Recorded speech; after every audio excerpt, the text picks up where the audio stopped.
Welcome to the deep dive.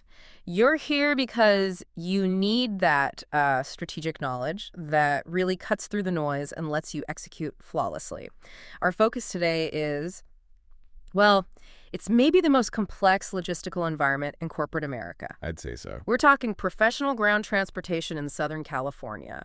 I mean, if you manage executive travel here, you know the reality. The timing has to be perfect, but the region is just this constant storm of traffic jams, insane airport operations, and, sudden event surges. It's the ultimate paradox, isn't it? So Cal business demands surgical precision, but the environment is inherently chaotic. Right. And the difference between getting the fleet you need and facing huge availability gaps or, frankly, unacceptable delays, it all comes down to proactive planning. So we're not just giving general advice today. No, absolutely not. We've synthesized a definitive framework. This is based on a deep analysis of booking patterns, local demand, and how fleet assets are actually allocated.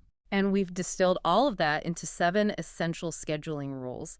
Think of these as your defensive strategy. Exactly. Covering everything from a simple employee transfer all the way up to these complex, multi-day VIP road shows. Our mission is to make sure you can secure the capacity you need and really protect your business operations. Okay, so let's unpack this. We're going to walk through these rules one by one, starting with the simplest daily stuff and then building up to the more strategic long-term planning. That should really highlight where the gaps might be in your current process. It should. All right, let's start where most companies do, the routine. Rule number 1 is for standard corporate travel. Your basic office-to-client trips, single transfers, that kind of thing. For that, the recommended standard is booking 24 to 48 hours in advance. And that 24 to 48-hour window is your operational baseline. It's for consistency. I'm sure a lot of you are thinking, why can't I just use a rideshare app 5 minutes before? That's the first question that comes to mind, yeah. And the answer is the difference between simple conveyance and structured logistics. That lead time is essential. It lets the dispatch system prioritize vehicle staging, and more importantly, it gives them time to assign a dedicated chauffeur. So it's about reliability, it's about accountability, not just getting any car with any driver. Precisely. It mitigates that last-minute scramble. The vehicle is properly detailed, the chauffeur is vetted and briefed.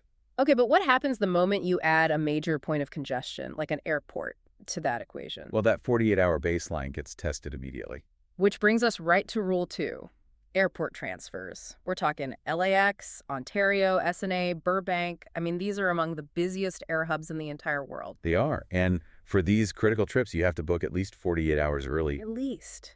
So why is that so critical? This is where it gets really strategic. 48 hours is the absolute minimum for reliable airport logistics because of all the behind-the-scenes work. It's not just traffic. No, it's the complexity of the coordination.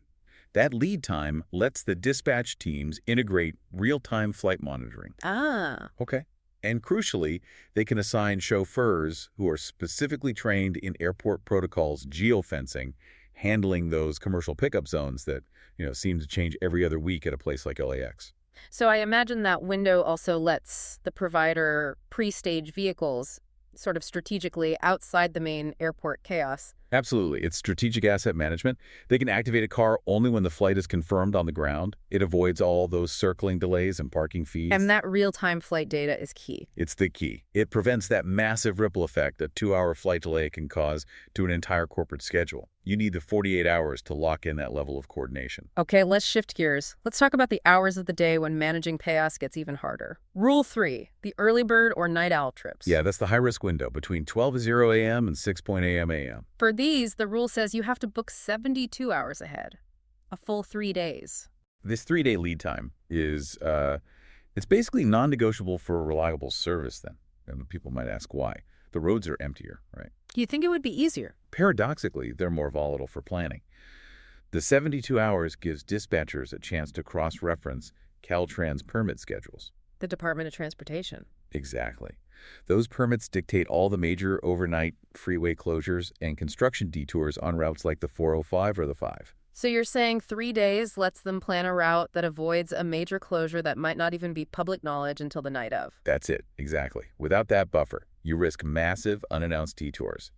A 30-minute midnight trip can easily turn into a 90-minute nightmare. And I assume it affects driver scheduling, too. For sure. You need specialized scheduling for those graveyard shifts to ensure compliance and alertness. Consistent performance for those critical early morning airport drops, especially for senior execs, hinges on this. That makes perfect sense. Okay, so we've covered the daily moves. Now, what happens when that simple A to B becomes a critical A to B to C to D executive roadshow? Right. That's a huge jump in complexity. And it requires a massive increase in planning. It does. And that takes us right into our next segment and Rule 4. Multi-stop corporate itineraries. So this is when your executives have multiple meetings, maybe site visits, where the timing is just paramount. Yeah, imagine visiting 3 different client sites across LA County in one morning.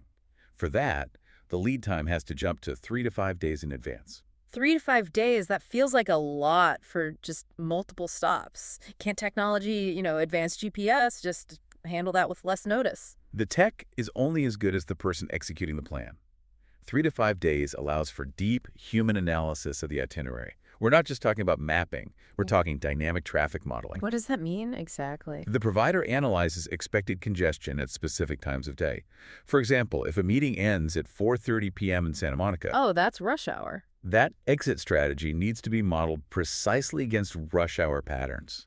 It's not just about getting to the next meeting. It's about minimizing the executive's non-productive time. The time they're just stuck in traffic. Exactly. And this window is critical for assigning chauffeurs who are experienced specifically with these complex routes. They know how to reroute under pressure, anticipate staging locations, and handle those transitions without disturbing the executive's focus. Right. If you wait until 24 hours out, you're not getting the A-team. Not at all. You get who's left. So if that's what complexity requires, how does high volume change the equation, like for a major conference? That brings us straight to Rule 5, corporate events and conferences. Southern California is, it's convention central, a leadership summit in Newport, a huge expo in Anaheim. It is. And these gatherings just dramatically increase the regional demand for transportation. This means you need to book 1 to 2 weeks early. A full week or two? That seems like a lot, unless you think about the mad dash for vehicles when a big convention hits. That's the core of it. The 7 to 14-day window is about securing capacity before the market freezes up. Right. If you miss that window, you're not just competing with other people from your event.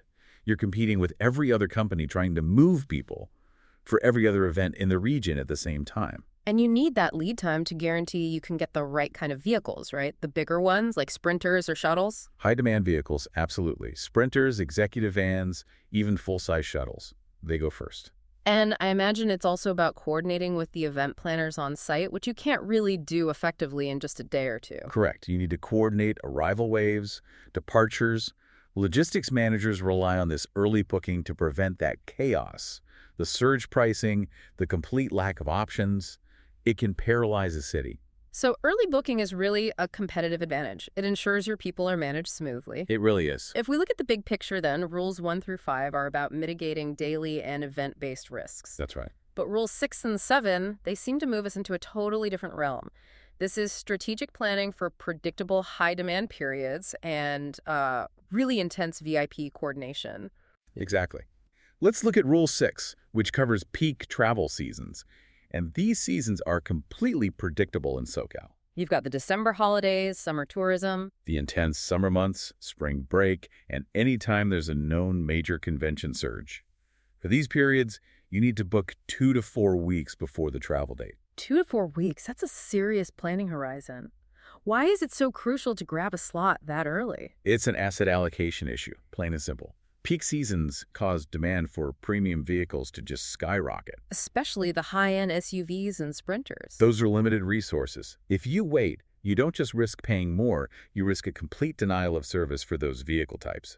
You need this window to maintain control of your options and your chauffeur selection. So if I'm planning my company's holiday party transport and I wait until the week before Christmas, You might get stuck with whatever sedan is left, or you'll be paying double the rate. you lose all your leverage. All of it. You're just reacting to the market instead of commanding the resources you actually need. And that brings us to the highest level of coordination.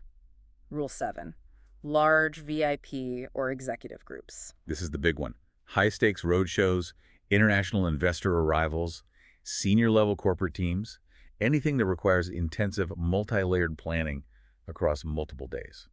And the mandate here is crystal clear. Book 30 days or more ahead. And what's fascinating is that this 30-day window isn't a suggestion. It's really the operational standard for logistical security and success. So if you fail to secure your fleet 30 days out for a major investor roadshow, You risk losing that slot entirely. I mean, you could potentially jeopardize a multi-million-dollar deal just because you couldn't move your principals around efficiently. wow. And 30 days allows for preparation that goes way beyond just booking a car. What specific high-level coordination is happening during that month? That lead time facilitates three things that are absolutely essential for VIP logistics. First, consistent chauffeur assignment. For the entire For trip. the entire duration.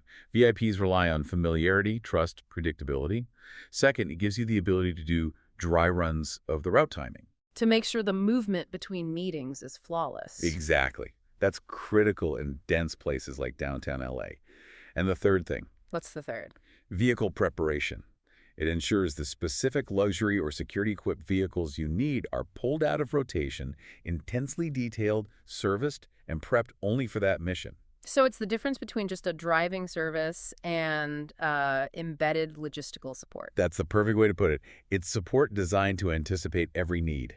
You know, speaking of strategy, I found the source materials mention of external trust signals really interesting. It is. For corporate clients who are coordinating these high-stakes advanced bookings, they often use external references to verify the provider. What kind of references? Things like detailed Yelp business pages, official Facebook profiles, Google Maps listings. They use them to verify the credibility and service legitimacy of the company before they commit to that 30-day planning cycle. That's a great point. It confirms that reliability isn't just something promised in a contract. It has to be verifiable by third parties. You have to prove you can meet these standards. So, to really synthesize the core takeaway for you, the listener, corporate travel in Southern California must be treated as strategic coordination. Not just a simple transfer. Right.